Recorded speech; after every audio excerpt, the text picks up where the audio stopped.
The coins clinked against each other in the small ceramic jar as 8-year-old Marcus counted them for the third time that morning.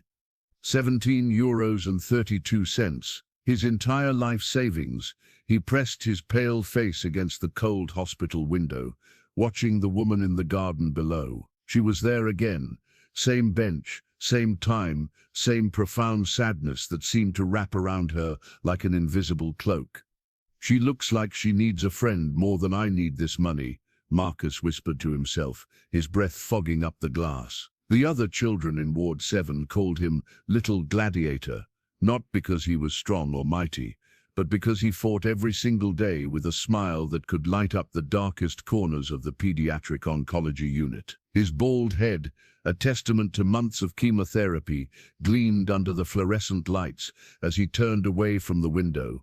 Marcus had been living in Rome's Sant'Andrea hospital for 6 months now. Acute lymphoblastic leukemia, that's what the doctors called the monster living in his blood, but Marcus had his own name for it, the dragon. And every gladiator needed a dragon to fight. His room was a testament to his spirit. Drawings of ancient Roman warriors covered every available wall space, each one depicting a small, bald hero defeating various mythical beasts. His favorite showed a tiny gladiator offering flowers to a sad princess, a drawing he'd made 3 weeks ago, the first day he'd noticed the woman in the garden. "Morning rounds, champion." Dr. Rossi's voice boomed as he entered the room. Despite his cheerful demeanor, Marcus could see the concern hidden in the doctor's eyes. The latest test results hadn't been encouraging. "Morning, Doc. Look, I'm already dressed." Marcus stood proudly in his favorite outfit, a red t-shirt with a cartoon gladiator on it, and his lucky jeans, the ones his mother had patched with superhero fabric before she'd had to return to work in London. "Where are you planning to go, little warrior?" "The guard, there's someone I need to meet." Dr. Rossi raised an eyebrow. "Oh? And who might that be?" Marcus clutched his jar of coins tighter. "There's a lady who sits there every day. She looks sadder than anyone should ever look. I want to ask her something important." The doctor knelt down to Marcus's level, his expression softening. "Marcus, you know you need to be careful about, I know, germs and stuff. But Doc, sometimes the heart needs medicine too, right? That's what you told me when Mom had to leave." Rossi sighed, defeated by the wisdom of an 8-year-old. 15 minutes. And you wear your mask." Marcus was already halfway out the door, his IV pole rattling behind him like a loyal companion. 20 minutes? 15? 18? Marcus, fine, 15. But I'm taking the stairs. Absolutely not. Elevator, young gladiator.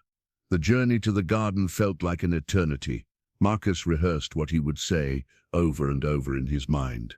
He'd been watching Isabella, though he didn't know her name yet, for 3 weeks. Every day at 10 a.m., she would arrive, sit on the same bench under the old olive tree, and stare at something in her hands.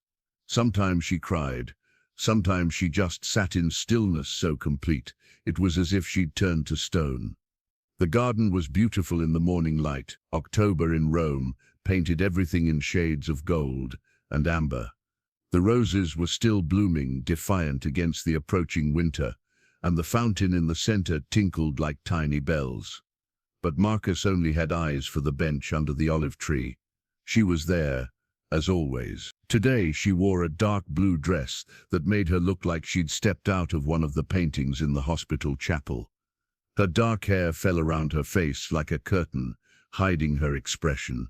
In her hands, she held what looked like a small photograph. Marcus approached slowly, his sneakers crunching on the gravel path.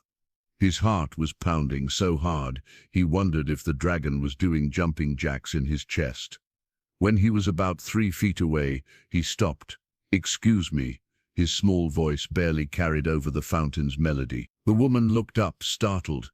Her eyes were the color of rain clouds, gray and heavy with unshed tears.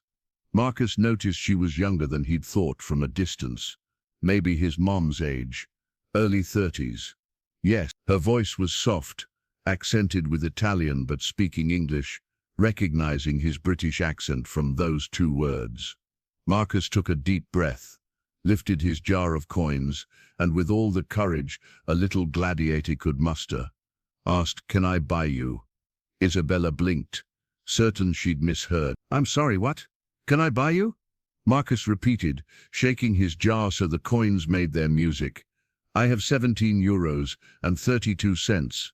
I've been saving it for something important, and I think you're important. Child, I don't understand. Buy me." Marcus moved closer, dragging his IV pole with him. Not you, but like your time, your friendship.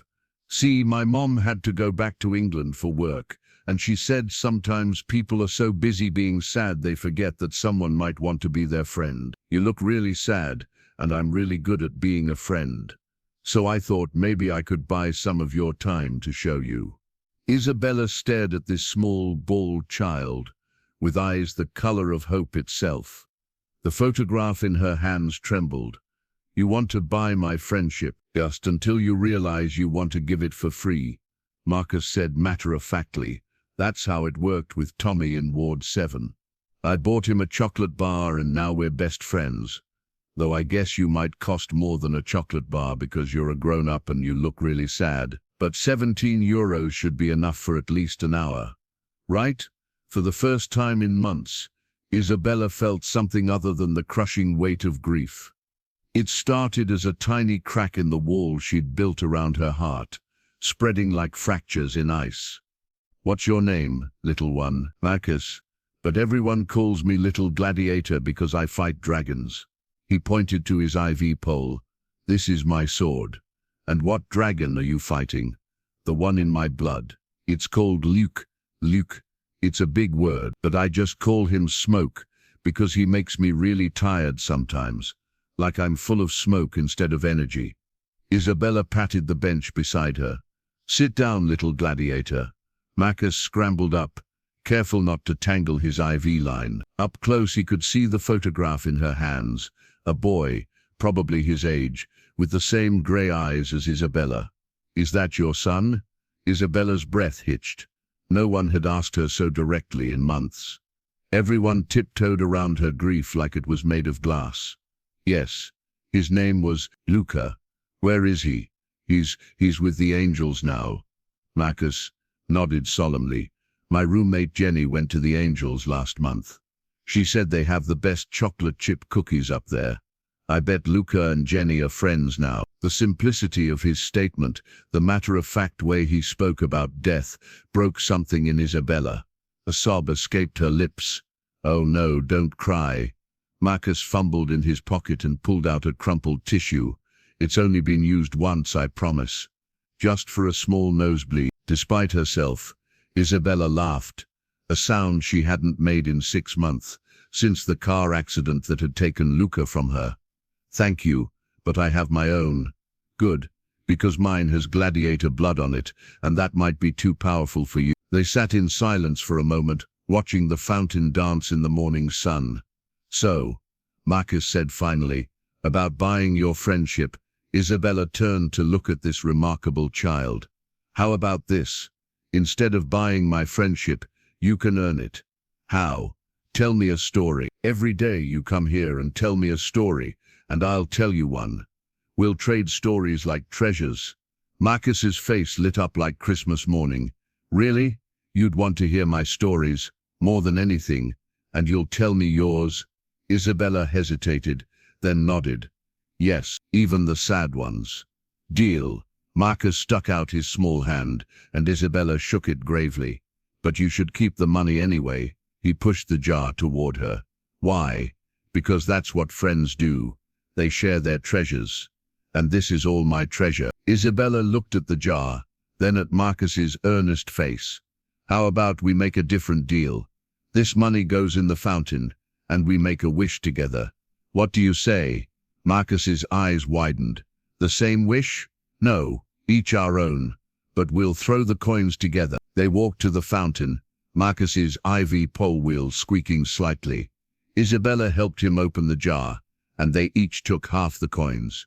"On 3, Marcus." The coins arced through the air, catching the sunlight like falling stars before splashing into the clear water.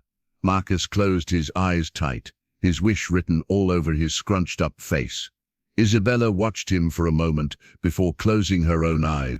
"Please," she wished, "let me remember how to hope again." When they opened their eyes, Marcus was grinning. "Want to know what I wished for? Isn't it bad luck to tell? Not between friends." He leaned in conspiratorially. "I wished that you'd smile, a real smile, not the fake one grown-ups do. A smile that reaches your eyes." Isabella felt tears threatening again, but this time they weren't entirely sad. "And I wished for courage." "Courage for what?" "To hear your stories, little gladiator. To believe in dragons and battles and happy endings again." Marcus nodded approvingly. "That's a good wish. So, should I start with my first story now?" Isabella looked at her watch. "Don't you have to go back? Dr. Rossi gave me 15 minutes, but that was," he counted on his fingers, 12 minutes ago. "Then we better get you back. But tomorrow I'll tell you about the time I defeated the smoke dragon's first attack. It involves a magic potion that made all my hair fall out, but gave me superpowers." As they walked back toward the hospital entrance, Isabella found herself doing something she hadn't done in months, looking forward to tomorrow. "Isabella," Marcus said suddenly. "That's your name, right? I heard one of the nurses say it once." "Yes. How did you? I've been wanting to meet you for weeks. I asked Nurse Maria about you. She said you lost someone special." Isabella nodded, unable to speak. "Well, I want you to know something important." Marcus stopped walking and looked up at her with those impossibly blue eyes. "Luca is really lucky." "Why do you say that?"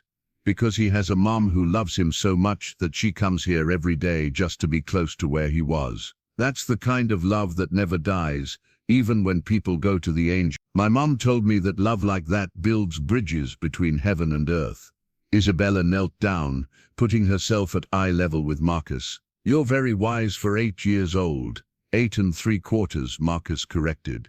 "And I'm not wise. I just know about love because I feel it all the time. Even when the dragon makes me really sick, I can feel Mom's love from London, and Dad's from heaven. And now," he paused, suddenly shy, "now I can feel a new friend's love growing, like a tiny seed." "Marcus, I need you to go back inside now," Dr. Rossi's voice called from the entrance. "Coming," Marcus called back, then whispered to Isabella. "He worries. It's his way of showing love too." As he started to wheel his IV pole away, Isabella called out, "Marcus?" He turned back. "Same time tomorrow?" His smile could have powered the entire hospital. "It's a date." "Well, not a date, because that would be weird. You're like, really old." "No offense." Isabella laughed, really laughed. "None taken, little gladiator." She watched him disappear into the hospital, his small figure dwarfed by the glass doors, but somehow filling the entire entrance with his presence. For the first time since Luca's death, the garden didn't feel like a cemetery. It felt like what it was meant to be, a place where things grew. Isabella sat back down on the bench, pulling out Luca's photograph. "You would have loved him," she whispered to the image. "He's just like you, brave and funny and full of impossible wisdoms." The olive tree rustled above her, and for just a moment she could swear she heard Luca's laughter in the wind. The next morning arrived wrapped in unusual October rain. Marcus pressed his nose against the window, watching the droplets race down the glass like tiny rivers. The garden below looked different in the rain, softer somehow, like a watercolor painting that hadn't quite dried. "She won't come in the rain," he said to his roommate, Tommy, who was building a castle out of medicine cups. "Who won't come?" Tommy asked, not looking up from his architectural masterpiece. "Isabella, my new friend. Nobody sits in gardens in the rain." "You would," Tommy pointed out. Marcus considered this. "Yeah, I would, but I'm weird." "The good kind of weird," Tommy agreed. "Like how you eat pizza with a fork and knife. That's not weird, that's civilized. That's what Nurse Maria says." The door opened, and Dr. Rossi entered with his morning rounds team, a parade of white coats that Marcus had nicknamed the Penguin Parade. "Good morning, gladiators," Rossi said, checking Marcus's chart. "How are we feeling today?" "Worried," Marcus said honestly. "It's raining, and I'm supposed to tell Isabella a story today." "The lady from the garden," Dr. Rossi moved to examine Marcus, his hands gentle but thorough. Well, the good news is, the rain is supposed to stop by 10. Really? Would I lie to my favorite gladiator? I thought Sophia in room 12 was your favorite gladiator. I have many favorites. It's a tie. Everyone wins. Dr. Rossi listened to Marcus's chest, frowning slightly. Marcus, are you feeling more tired than usual? Marcus shrugged. The smoke dragon is being extra smoky this week. The doctor made a note in the chart. We might need to adjust your medications. I'll have to run some tests later today. After your garden time, Dr. Rossi confirmed. But Marcus, if you start feeling dizzy or too tired, I know, come back immediately. But Doc, promises are important. And I promised Isabella a story. Dr. Rossi exchanged a look with the head nurse. 15 minutes, same as yesterday. You're the best doc. I know, it's a burden I bear with dignity. True to Dr. Rossi's prediction, the rain stopped at 9:47 a.m. By the time Marcus made his way to the garden, the sun was peeking through the clouds, making everything sparkle with leftover raindrops. Isabella was there, sitting on the bench despite the dampness. She'd brought a towel to sit on, and was wearing a yellow raincoat that made her look younger, less formal than yesterday. In her hands was not a photograph, but a worn leather journal. "You came," Marcus exclaimed, maneuvering his IV pole around a puddle. "Of course I came. We had a date, remember? Not a date, because I'm really old." Marcus giggled and climbed onto the bench beside her. "You're not that old.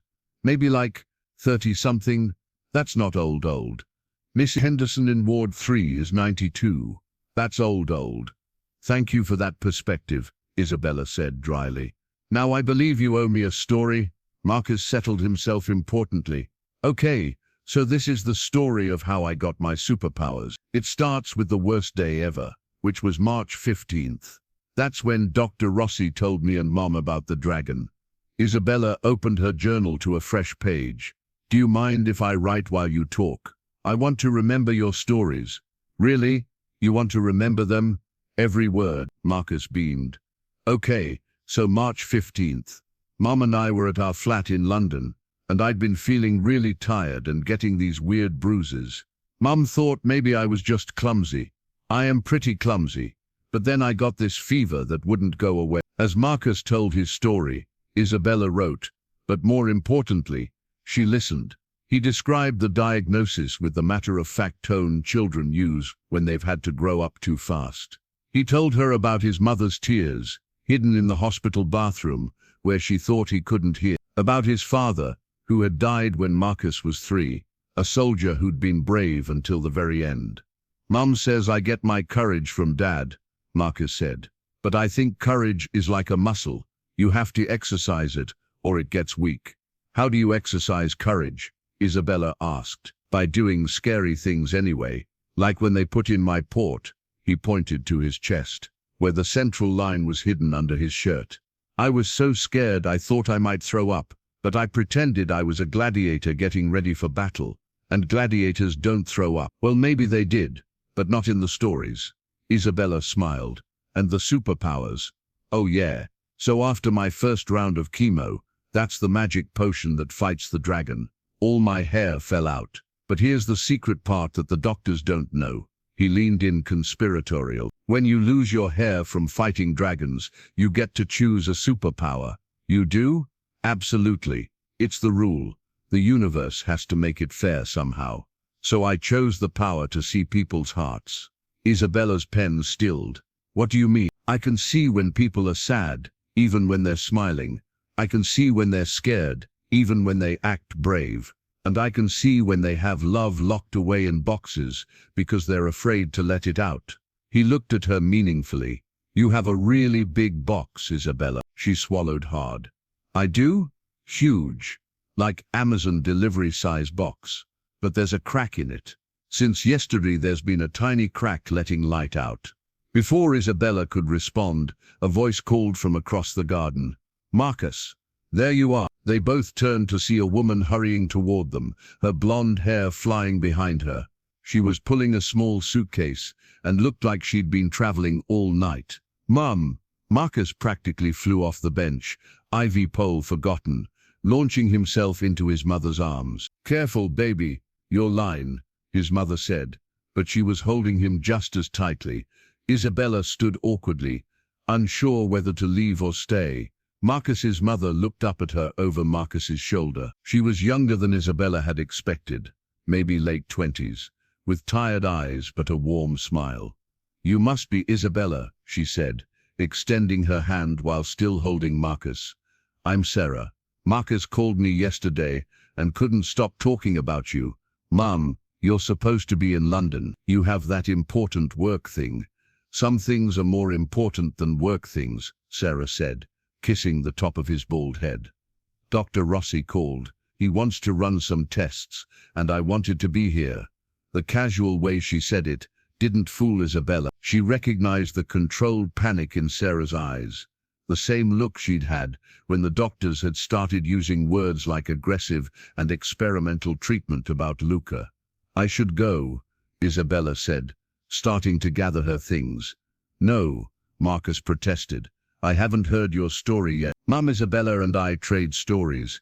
It's our thing." Sarah looked between her son and this stranger, clearly assessing. Whatever she saw must have satisfied her because she nodded. "I need to go talk to Dr. Rossi anyway." 15 minutes, Mark. "That's what everyone always says," Marcus grumbled. 15 minutes, like I'm a kitchen timer. Sarah laughed and ruffled his non-existent hair. 15 minutes, my little gladiator. Then tests. After Sarah left, Marcus climbed back onto the bench.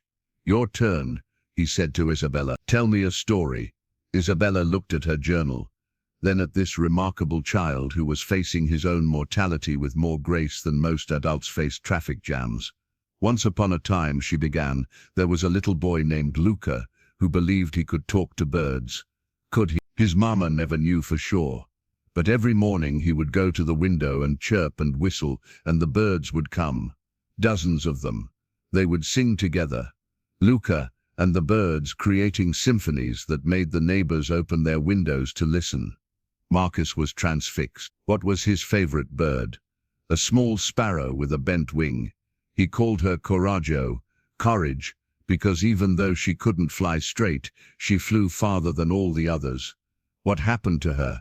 Isabella's voice caught. When he went to heaven, Coraggio disappeared. But the day of his funeral, 100 sparrows came to the cemetery.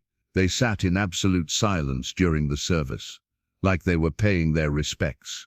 "They were," Marcus said with absolute certainty.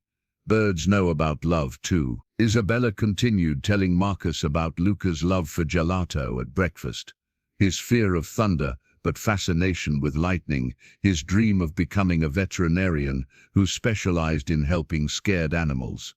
"He sounds amazing," Marcus said when she finished. "How did he—" "I mean, you don't have to tell me if a car accident," Isabella said quietly. 6 months ago, we were coming home from his 8th birthday party. A drunk driver ran a red light. I woke up in the hospital and Luca didn't." Marcus slipped his small hand into hers. "That's not fair." "No, it's not. The universe should have rules about that. Like kids who are awesome should get force fields or something." Isabella squeezed his hand. "If only we could make those rules. Maybe we can't make them for the whole universe," Marcus said thoughtfully, "but we can make them for our own little universe. Like our bench. This bench has rules." "What kind of rules?" Marcus scrunched up his face, thinking hard. "Rule 1. No lying, even to make people feel better. Rule 2. Sad stories are allowed, but they have to end with something hopeful. Rule 3. Nobody sits alone if the other person shows up." "I like these rules," Isabella said. "Can I add one?" "Sure. Rule 4. Every meeting ends with a promise for tomorrow." "Perfect. So what's our promise for tomorrow?" Isabella thought for a moment. "Tomorrow, I'll bring some of Luca's drawings to show you. He loved to draw, just like you. And I'll tell you about the time I convinced the entire ward that the hospital was haunted by a friendly ghost named Sir Spaghetti." "Sir Spaghetti?" It's a long story, that's why I need until tomorrow to tell it. Sarah reappeared, her conversation with Dr. Rossi evidently finished. Her face was carefully composed, but Isabella saw the tremor in her hands. "Time's up, warrior," Sarah said with forced cheer. Marcus groaned, but obediently climbed down from the bench. "Mum, this is Isabella. Isabella, this is my mom. She's the best mom in the world, even when she has to be far away." "It's lovely to meet you," Sarah said, and Isabella could see her taking in every detail, assessing whether this strange woman was safe for her vulnerable son. "Marcus is a wonderful boy," Isabella said. "You've raised someone very special." Sarah's composure cracked slightly. "Thank you. He's my whole world." "Mum, don't cry," Marcus said. "We have a no crying rule in the garden." "Oh wait, no we don't. I should add that. No wait, crying is okay sometimes." "Never mind. Forget the rule." Both women laughed, the sound mixing with the fountain's melody. As they walked back toward the hospital, Marcus turned back to wave at Isabella. "Tomorrow," he called, "same time, same bench, same universe." Isabella waved back, watching the small family disappear into the building. She opened her journal to a new page and began to write, "Day 2. The little gladiator taught me about exercising courage today. He says it's like a muscle. I haven't exercised mine in 6 months. It's atrophied, withered, almost gone. But today, when he held my hand, I felt it twitch just a little, like it's remembering how to work. He sees people's hearts," he says. "He sees my box of locked-away love.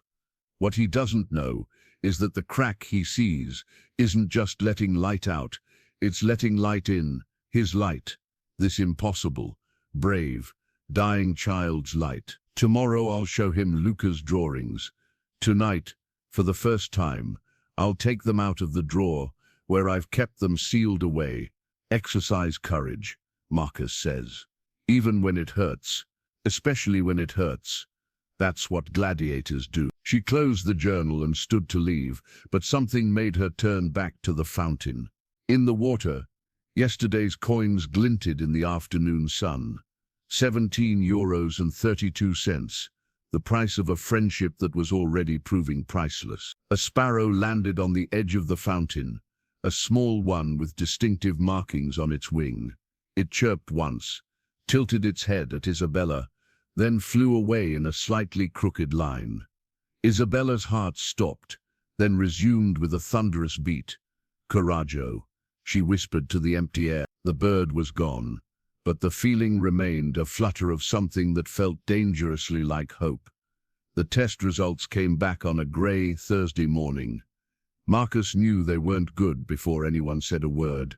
It was written in the careful way Rossi arranged his face, in the too bright smile of Nurse Maria, in the way his mother's hand trembled as she held his. "The treatment isn't working as well as we'd hoped," Dr. Rossi said gently. "The cancer cells are showing resistance to the current chemotherapy protocol. So we try something else," Sarah said immediately. "There are other protocols, other drugs. You mentioned that experimental treatment from Milan. Yes, we can explore those options, but I need you both to understand that Marcus's case is aggressive.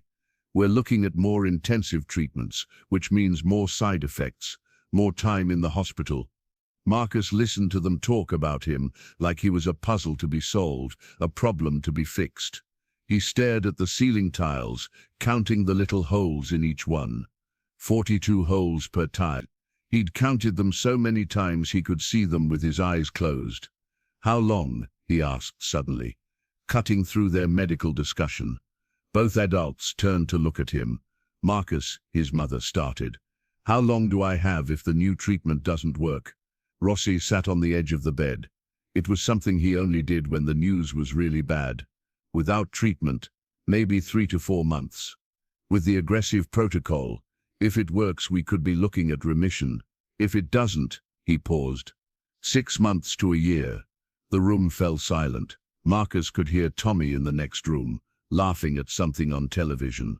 Outside, a siren wailed in the distance. Life went on, even when yours was measured in months. I want to see Isabella, Marcus said. Sweetheart, you need to rest. Mom, if I only have months, I don't want to spend them resting. His voice was steady, more adult than any 8-year-old should be. I want to spend them living. Sarah looked at Dr. Rossi, who nodded slowly. Quality of life matters as much as quantity, he said. If seeing his friend helps him fight, then he sees his friend, Sarah finished. But I'm coming with you today. In the garden, Isabella was already waiting. She had a large portfolio with her, and was arranging something on the bench. When she saw Marcus approaching with Sarah, her face lit up, then immediately fell as she registered their expressions. Bad news? She asked quietly. Marcus nodded. The dragon's winning. But that's okay, because in every good story, the dragon wins for a while. That's what makes the hero's victory even better. Isabella felt her heart crack a little more. She looked at Sarah, saw her barely holding it together, and made a decision. Sarah, would you like to sit? I was just about to show Marcus some of Luca's drawings. Sarah sat gratefully, and Isabella opened the portfolio. The first drawing was of a bird, a sparrow with extraordinary detail for a child's work. That's Coraggio, Marcus exclaimed. She looks exactly like you described. Luca spent hours drawing her, Isabella said, her fingers ghosting over the paper. He said he wanted to capture her spirit, not just her feathers. Page after page revealed Luca's world. Dragons, how strange that both boys drew dragons. Knights, his family, his dreams. There was one of Isabella that made her voice catch. In it, she was depicted as a queen with a crown of stars, holding a sword labeled Mama's Love, that was bigger than she was. He saw you as a warrior too, Marcus observed. Like you were his protector. I couldn't protect him when it mattered, Isabella whispered. That's not how protection works, Marcus said with that unsettling wisdom of his. Parents protect kids from fear, from feeling unloved, from thinking they don't matter. You did all that. The drunk driver, that wasn't your battle to fight. That was just broken universe rules. Sarah made a sound somewhere between a laugh and a sob. Broken universe rules. That's exactly what they are. Isabella turned to another drawing, this one of a hospital that looked remarkably like Sant'Andrea. Luca was here, Marcus asked. For 2 weeks when he was 6. Pneumonia. Isabella paused. He was very sick, but he recovered. He drew this afterward, said the hospital was where he learned that angels dressed as nurses and doctors. He was right, Marcus said, then looked troubled.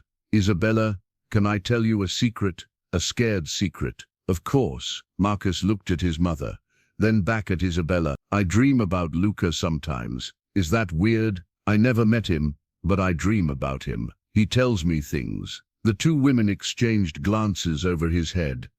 What kind of things? Isabella asked carefully. He says you blame yourself. He says to tell you about the red bicycle. Isabella went completely still. The red bicycle had been Luca's birthday present, the one he'd been so excited about at his party, the one he never got to ride. No one else knew about their conversation that night, when he told her he wanted to paint red flames on it to make it go fast. He says you promised to help him paint flames on it, Marcus continued, his eyes distant.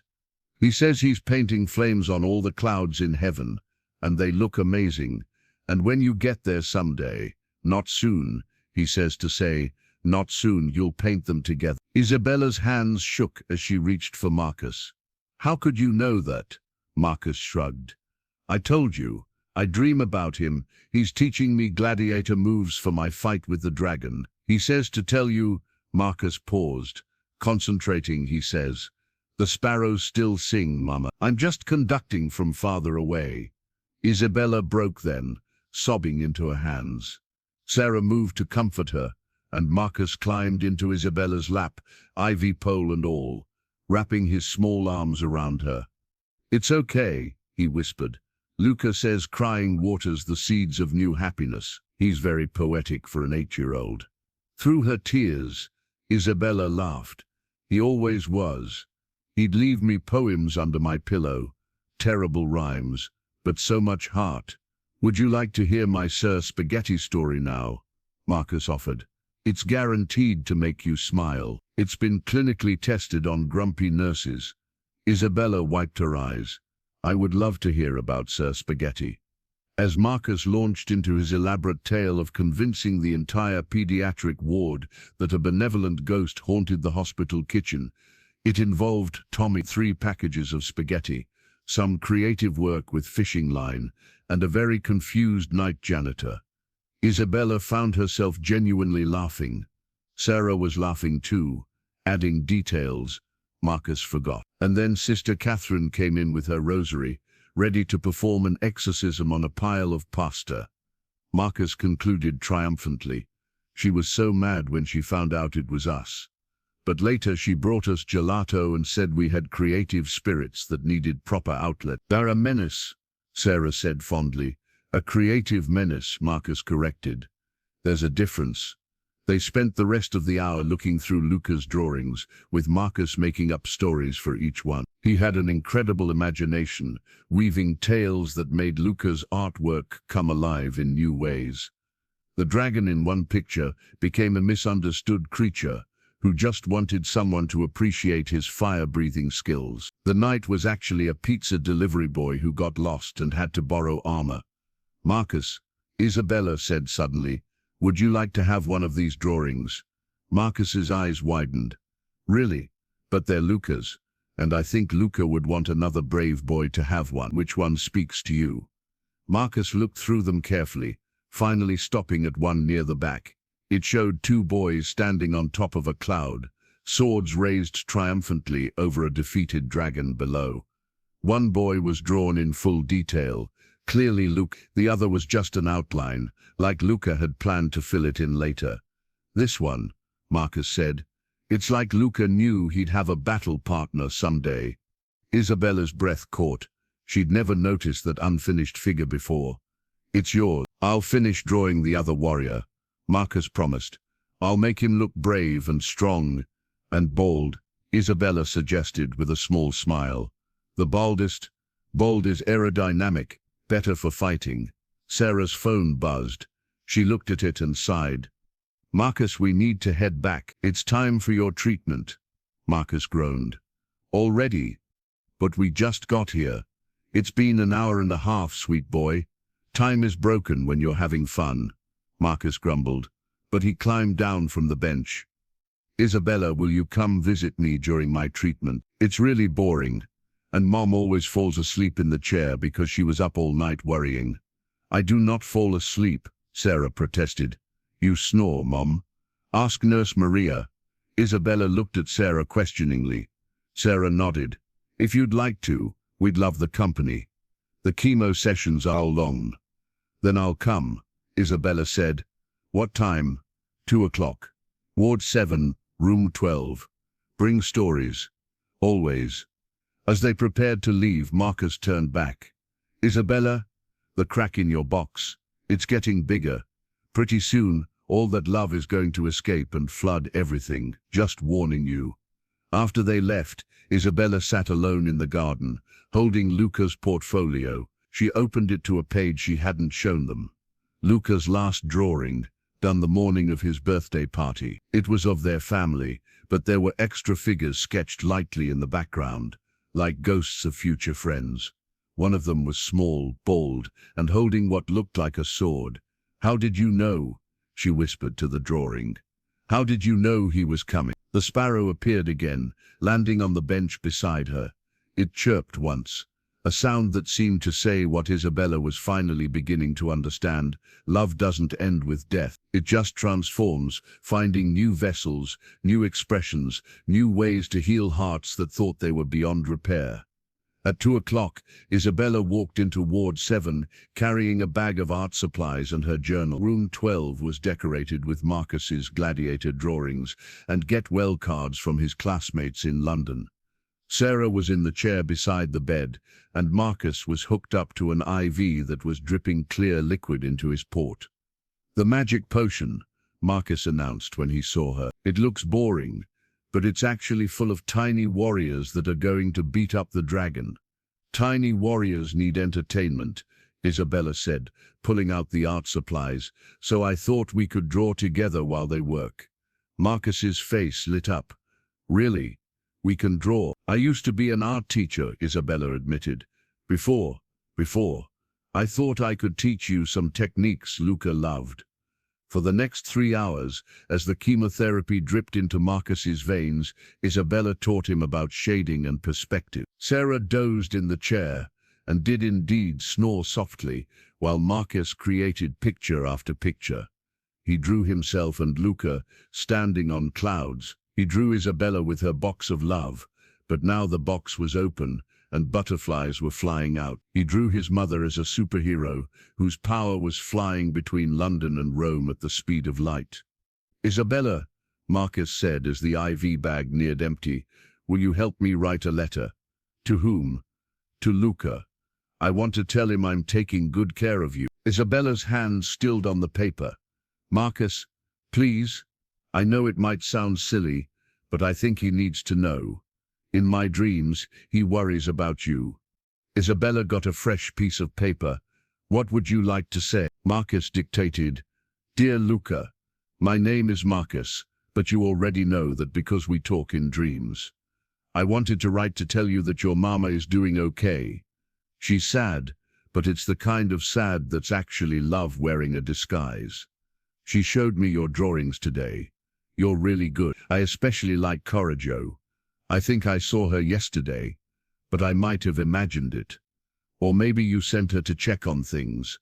Your mama is teaching me to draw like you. I'm not as good yet, but she says I have natural talent, which is grown up for nice try, kid. I want you to know I'm fighting my dragon as hard as I can.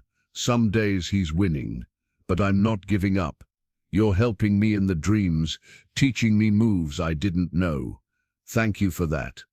Also, thank you for sharing your mama with me. I know that must be hard, watching someone else make her smile, but I promise I'm not trying to take your place. Nobody could do that.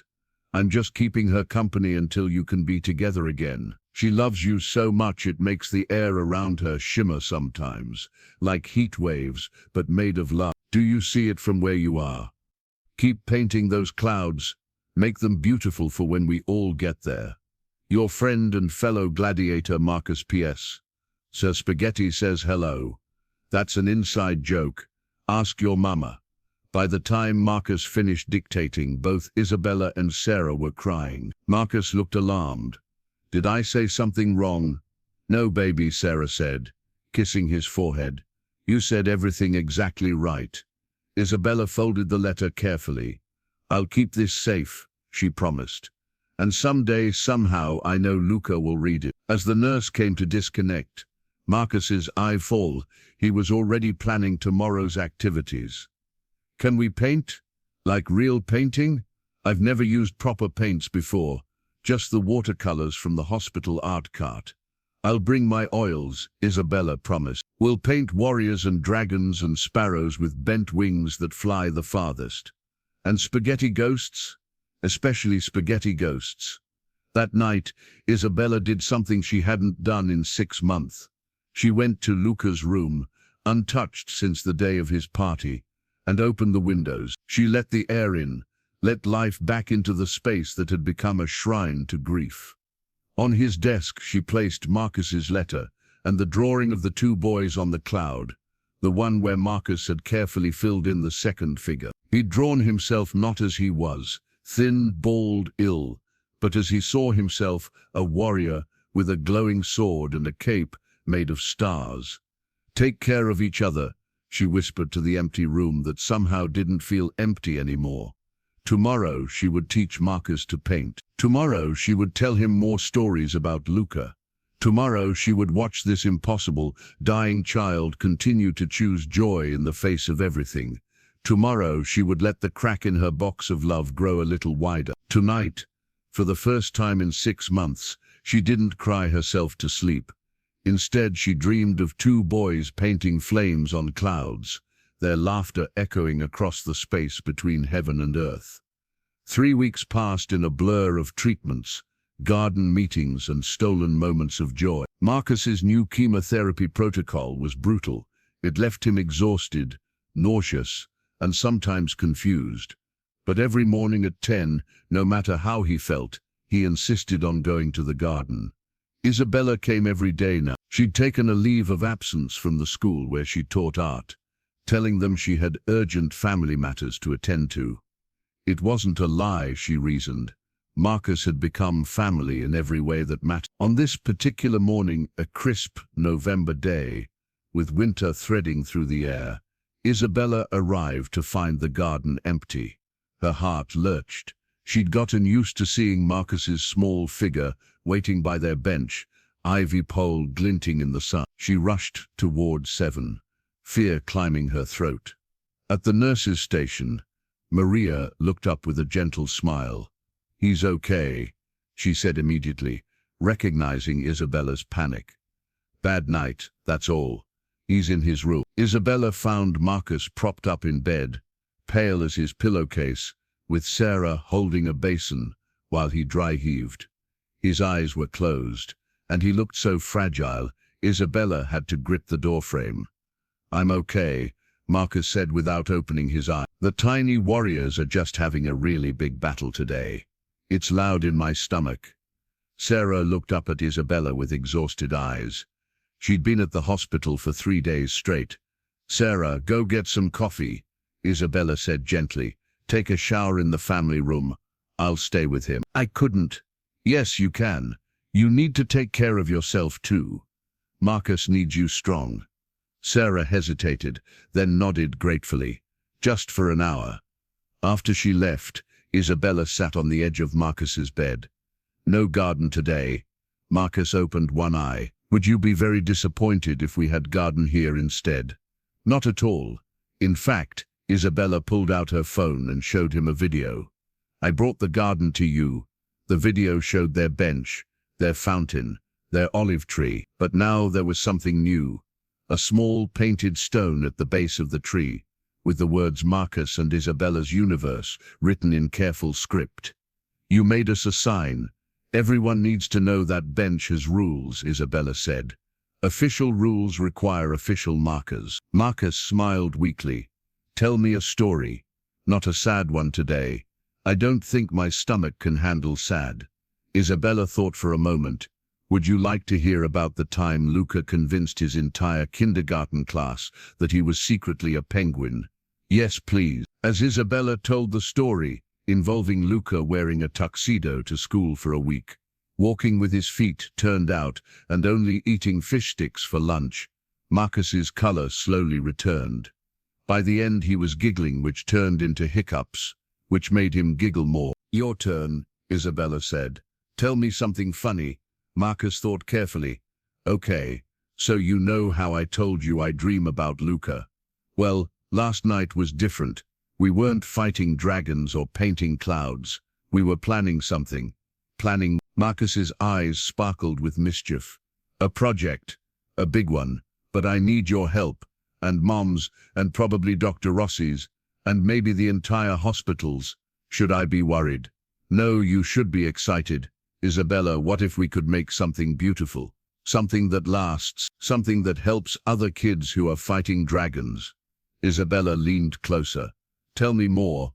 I want to paint a mural, a huge one, on the wall in the children's ward entrance.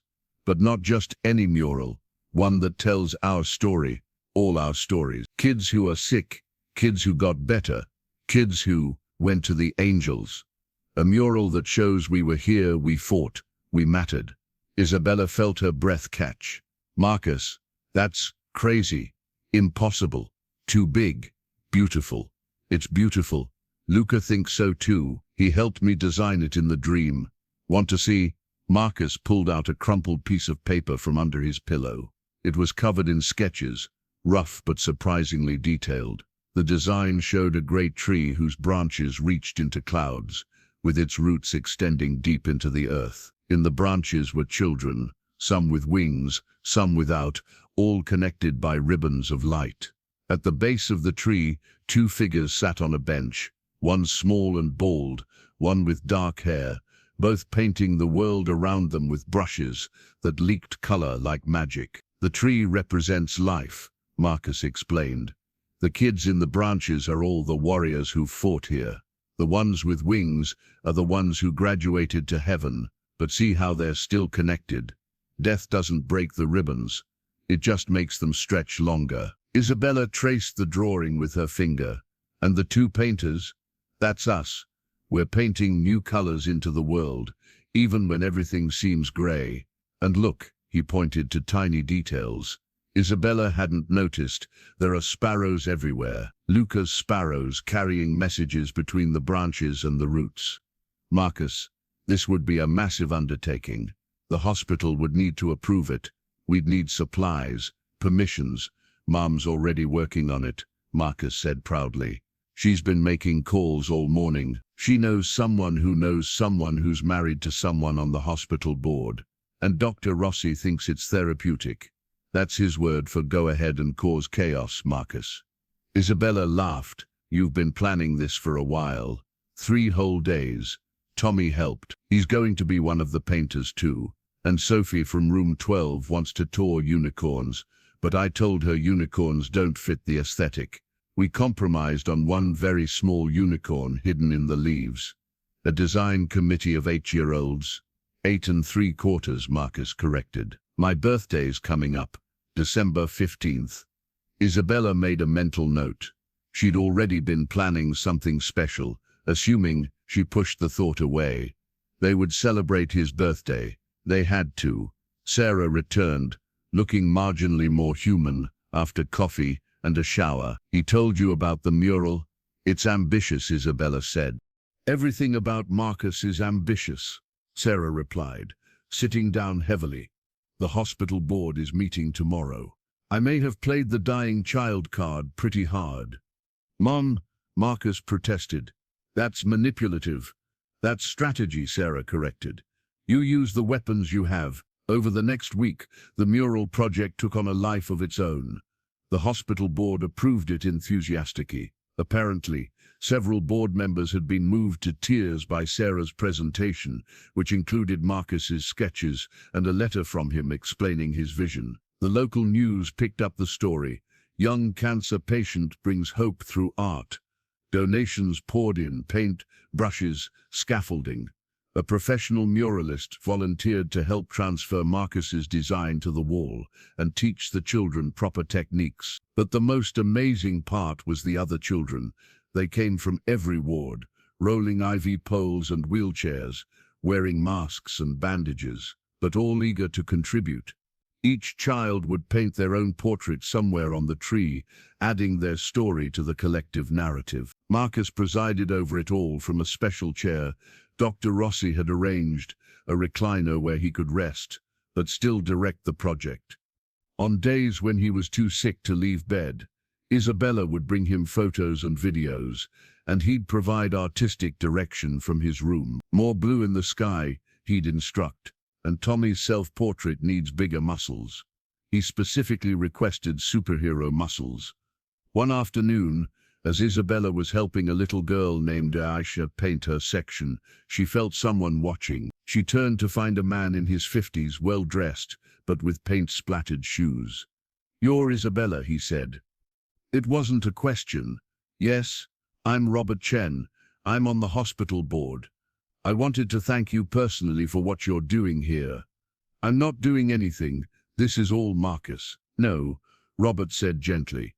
"Marcus told me about you, about how you lost your son, about how you're choosing to be here anyway, helping other children. That takes a particular kind of courage." Isabella's hand tightened on her paintbrush. "It's not courage, it's survival. Marcus is saving me as much as I'm helping him." Robert watched the children painting, their faces bright with concentration and joy, despite their various ailments. "My daughter was a patient here 15 years ago, leukemia, like Marcus. She didn't make it. I'm sorry. She would have loved this," he continued. "She always said the walls were too white, too sad. She wanted to paint them with life colors. That's what she called them." He pulled out his wallet and showed Isabella a photo of a little girl with a brilliant smile and no hair. Her name was Lily. "Would you like to paint her into the mural?" Isabella asked impulsively. "We have a section for children who've graduated to heaven. Marcus calls them the cloud painters." Robert's eyes filled with tears. "Could I?" Marcus would insist on it. That afternoon, a 50-year-old hospital board member in an expensive suit sat on the floor with a paintbrush, carefully adding his daughter's face to the growing tree. Marcus wheeled himself over and sat beside him. "She's beautiful," Marcus said simply. "I bet she and Luca are friends up there." "I hope so," Robert said, his voice thick. "I really hope so." As the days passed and the mural grew, something magical happened in the children's ward. The atmosphere changed. Instead of a place of sickness and fear, it became a studio of creation. Parents who'd been sitting in isolated worry began talking to each other. Nurses stayed after their shifts to add small details. Even the cafeteria staff contributed, with the head cook painting a small spaghetti ghost in honor of Marcus's famous prank. But as the mural bloomed with life and color, Marcus grew weaker. The aggressive treatment was taking its toll. He'd lost more weight, and some days his hands shook too much to hold a brush. On those days, Isabella would hold his hand, and they'd paint together, 4 hands on one brush, creating something neither could make alone.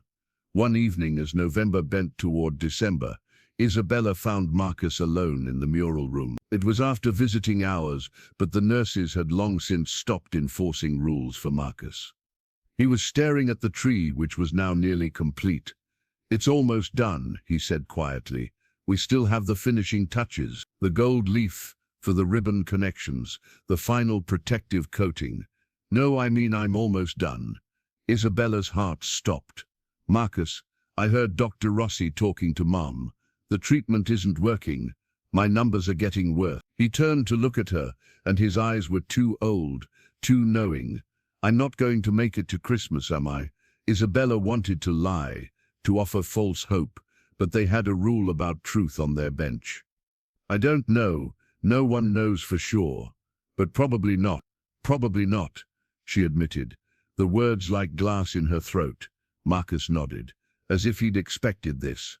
"Then we need to finish the mural soon. And I need to ask you something important. Anything. When I go to be with Luca and my dad, and all the cloud painters, will you take care of my mom? She's going to be like you were, sitting on a bench, forgetting how to hope. She'll need someone who understands." Isabella knelt beside his chair, taking his small hands in hers. "I promise. And one more thing. I want to add something to the mural, something nobody knows about yet. Will you help me?" "Of course." Marcus pulled out a new sketch. It showed a small door at the base of the tree, barely visible among the roots. Through the door, you could see another tree, identical but made of stars, where all the children with wings were playing. "It's the connection," Marcus explained, "the door between here and there. It's always open, see? Love can pass through. Messages can pass through. The separation isn't as final as people think." Isabella helped Marcus paint the door that night. They worked in silence mostly, just the two of them in the dimly lit entrance hall. When they finished, the door seemed to shimmer, as if it might actually open if you looked at it just right. "Perfect," Marcus whispered. "Now the story's complete." As they prepared to leave, Marcus stopped at the bench they'd placed in front of the mural, a replica of their garden bench. "Isabella, thank you." "For what?" "For letting me buy your friendship with €17.32. Best investment I ever made." Isabella hugged him carefully, mindful of his frailty. "You know something? The friendship was always free. The money was just an excuse for both of us to be brave enough to accept it." Marcus smiled against her shoulder. "I know, but sometimes we need excuses to do the things our hearts already know are right." As they made their way back to the ward, Isabella noticed a sparrow perched on the window ledge, silhouetted against the moon. It chirped once, a sound that seemed to say, "Soon." She held Marcus's hand a little tighter, as if she could anchor him to this world with love alone. But some flights couldn't be prevented, only honored. And Marcus, her little gladiator, was preparing for his greatest battle yet, the one where victory looked different than anyone expected. December arrived wrapped in unusual warmth, as if Rome itself was trying to give Marcus one last golden autumn. But in room 12 of Ward 7, winter had already settled into his bones. Marcus had been sleeping for most of 3 days, waking only for brief moments of lucidity. The mural was complete, a magnificent tree of life that had transformed the children's ward entrance into something magical. But its creator hadn't seen the finished product yet. Isabella hadn't left the hospital in 48 hours. She and Sarah took shifts by Marcus's bedside, holding his hand, reading him stories, playing the music he loved. Dr. Rossi had gently suggested they contact any family who might want to say goodbye.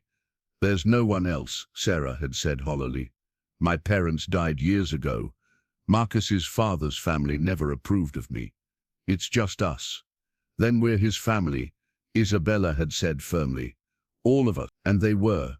The entire ward had adopted Marcus as their champion. Children left drawings under his door. Nurses adjusted their rounds to check on him more frequently. Even the usually stern Sister Catherine had been seen wiping tears as she blessed his room with holy water. On December 8th, exactly 2 months after Marcus had first asked Isabella if he could buy her, he woke with surprising clarity. His eyes, though sunken in his pale face, were bright and alert. "Isabella," his voice was whisper-thin. "I'm here, sweetheart." "Is Mom here?" "She just stepped out for coffee." "Should I get her?" "In a minute. I need to tell you something first. About Luca." Isabella leaned closer. "What about him?" "He says to look in the bottom drawer of his desk, under the mathematics workbook he never used. He says you'll understand when you see it." Isabella's breath caught. "Marcus, please, he's very insistent. He keeps showing me the same image over and over, a blue envelope." Isabella's hand flew to her mouth. There was no way Marcus could know about the blue envelope. She'd bought it for Luca to put his Mother's Day card in, but he'd died 2 days before Mother's Day. She'd never had the heart to look for it. "Also," Marcus continued, "he wants you to know that Coraggio didn't disappear. She's been building a nest in the hospital garden, in the olive tree, 3 eggs. He says spring will bring new flights." "Marcus, how do you—" "There's not much time," Marcus interrupted gently. "Can you get Mom now? And maybe gather everyone. I want to see the mural."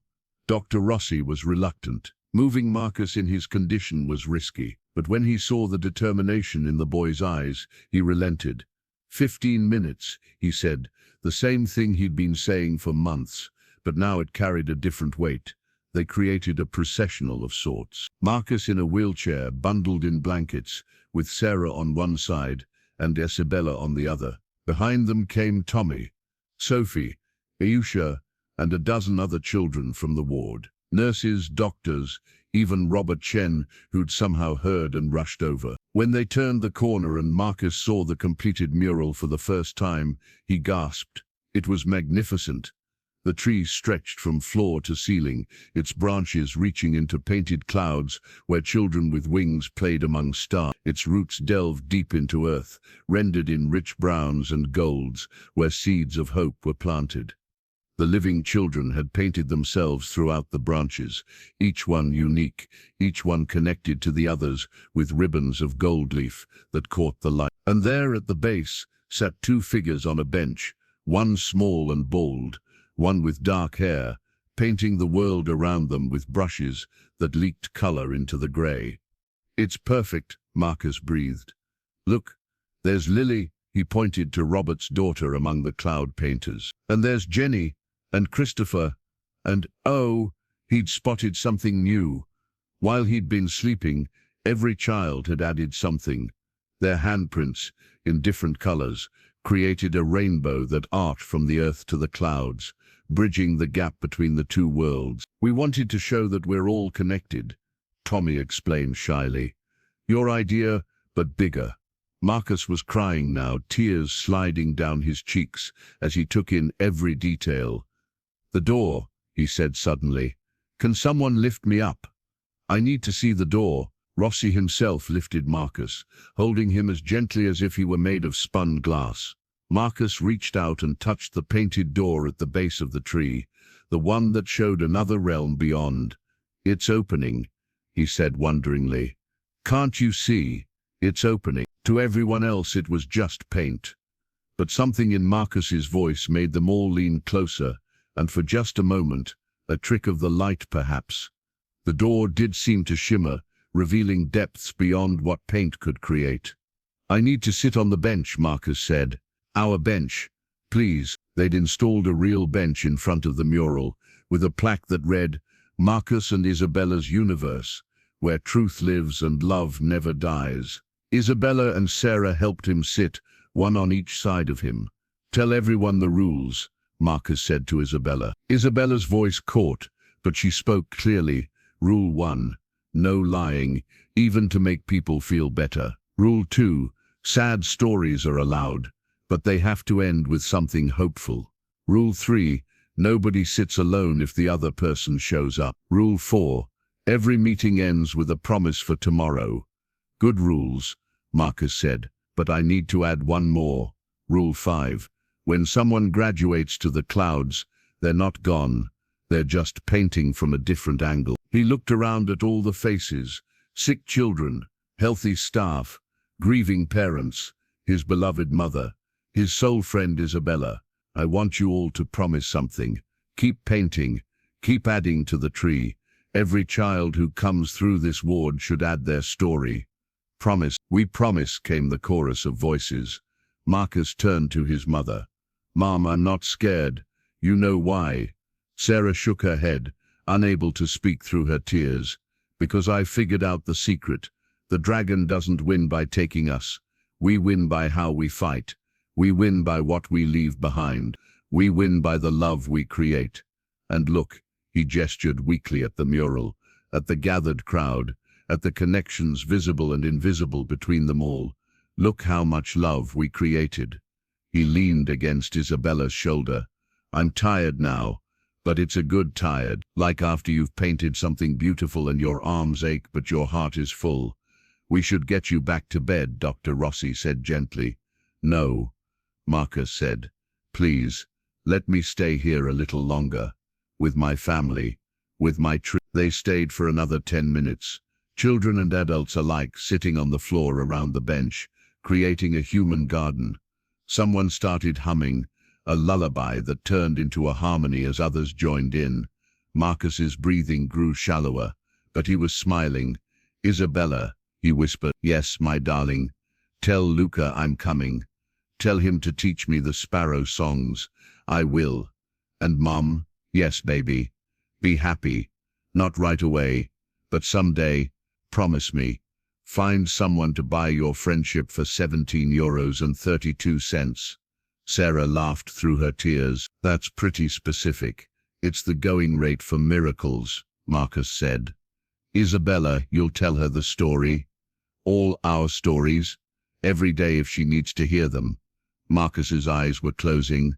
"I can see him. Luca, he's at the door. He says the clouds need another painter, a really good one, who knows about dragons and gladiators and spaghetti ghosts." His breathing was barely visible now. Sarah held him tighter, and Isabella wrapped her arms around them both. "He says to tell you the sparrows will sing tomorrow. All of them. Listen for them." Those were Marcus's last words. He died as he had lived, surrounded by love, creating beauty, building bridges between hearts that thought they were too broken to connect. The official time of death was 3:47 p.m. on December 8th, but in the children's ward, they marked it differently. They marked it as the moment a little gladiator named Marcus won his greatest victory, not over death, but over despair, not over the dragon, but alongside it, transforming his battle into a masterpiece that would inspire hope for years to come. The funeral was held on December 15th, what would have been Marcus's 9th birthday. The church was packed. Children from the ward, who were well enough to attend, came in wheelchairs and with IV poles. The entire hospital staff seemed to be there. Robert Chen and the hospital board, even journalists who'd covered the mural story. But it was the sparrows that made everyone gasp. As the funeral procession entered the cemetery, hundreds of sparrows appeared. They lined the trees, the headstones, the church roof, and as the small casket was lowered into the ground, they sang, a chorus so beautiful and unexpected that even the priest stopped speaking to listen. Isabella found the sparrow with the bent wing among them, perched on the headstone next to where Marcus would rest. Luca's headstone. "Thank you," she whispered to the bird. "Thank you for showing him the way." Sarah stood beside her, hollow-eyed but standing. "Do you think they're together? Marcus and Luca?" Isabella pointed to the sparrows, which had formed a pattern in the sky, two small figures that seemed to be holding hands before dispersing into the clouds. "I know they are." Isabella sat on the bench in the hospital garden, December sunshine warming her face. The olive tree above her was full of nests now. Coraggio's descendants, Marcus would have said. "Excuse me?" She looked up to see a small girl, maybe 7, with bright eyes and a chemo port visible under her collar. "Yes? Are you Isabella, the one from the tree?" Isabella smiled. "I am. I'm Emma. I just got here yesterday. My mom's really sad. She tries to hide it, but I can tell." The little girl held up a ceramic jar, coins clinking inside. "I have 12 euros and 60 cents. Is that enough?" "Enough for what, sweetheart?" "To buy some hope." The boy in the picture, Marcus. His story is written on the wall. It says he bought friendship for 17 euros and 32 cents and got a miracle. I don't have that much, but maybe it's enough for a small miracle. Isabella felt tears spring to her eyes. She patted the bench beside her. "Sit down, Emma. Let me tell you a secret Marcus taught me." The little girl climbed up beside her. "Miracles aren't really for sale," Isabella said, "but sometimes we need the excuse of buying them to be brave enough to accept them when they're offered for free. Would you like to hear a story?" Emma nodded eagerly. "Once upon a time," Isabella began, "there was a little gladiator who fought dragons with paintbrushes and love. He taught everyone he met that victory doesn't always look like survival. Sometimes it looks like transforming your battle into something so beautiful that it helps others fight theirs." As she told Marcus's story, Sarah emerged from the hospital, right on time for their daily visit to the bench. She'd returned to work part-time, counseling parents of sick children. She still cried for Marcus every day, but she also smiled, remembering his command to find happiness again. The mural had become famous. Children from all over Europe came to add their handprints to the Rainbow Bridge. Art therapy programs had been established in Marcus's name. The Little Gladiator Fund provided art supplies to pediatric wards across Italy. But it was this, the simple act of one child reaching out to another's mother, coins clinking with hope, stories bridging the gap between grief and grace, that was Marcus's true legacy. Emma's mother appeared frantic. "Emma, you can't just wander off." "It's okay, Mom, I'm buying us a miracle." "This is Isabella." She knew the gladiator boy. The woman looked at Isabella, recognition dawning. "You're the one who helped create the mural." "Marcus created it. I just held the brushes steady." "Could we?" The mother hesitated. "Could we come back tomorrow to hear more stories?" Isabella smiled, hearing Marcus's voice in her memory. "Every meeting ends with a promise for tomorrow. Same time, same bench, same universe," she said. "Bring your stories. We'll trade them like treasures." As they prepared to leave, Emma turned back. "Isabella, the door in the painting, is it real?" Isabella looked at the child, remembering Marcus's absolute faith in the magic he created. "Yes," she said simply. "It's as real as love, which is the realest thing there is." That night, Isabella went to Luca's room and opened the bottom drawer of his desk. Under the dusty mathematics workbook, she found the blue envelope, Mama, written across it in Luca's careful handwriting. Inside was a card he'd made himself, decorated with painted sparrows, the message inside, in a child's uncertain script. Dear Mama, if something ever happens to me, don't be too sad forever. Find another boy or girl who needs a mama's love. There's so much love in your heart, it would be waste to lock it away. Love doesn't divide when you share it. It multiplies. Happy Mother's Day forever. And always. Your Luca. P.S. I asked the sparrows to watch over you. They promised they would. Isabella clutched the card to her chest, sobbing and laughing simultaneously. Even in death, her boys were conspiring to heal her heart. Outside her window, a sparrow sang a nighttime song. Unusual for the species, but nothing about these sparrows was ordinary anymore. The song seemed to carry words only she could hear. Paint tomorrow, Mama. Paint it bright. And she would. For Marcus, for Luca, for Emma, for all the children still fighting dragons. She would paint tomorrow impossibly brilliantly bright. Because that's what love does. It transforms endings into beginnings, tears into paint, grief into grace. And somewhere, in the space between the branches and the clouds, two boys were painting stars, their laughter echoing across the universe, proving that love never dies. It just learns to fly.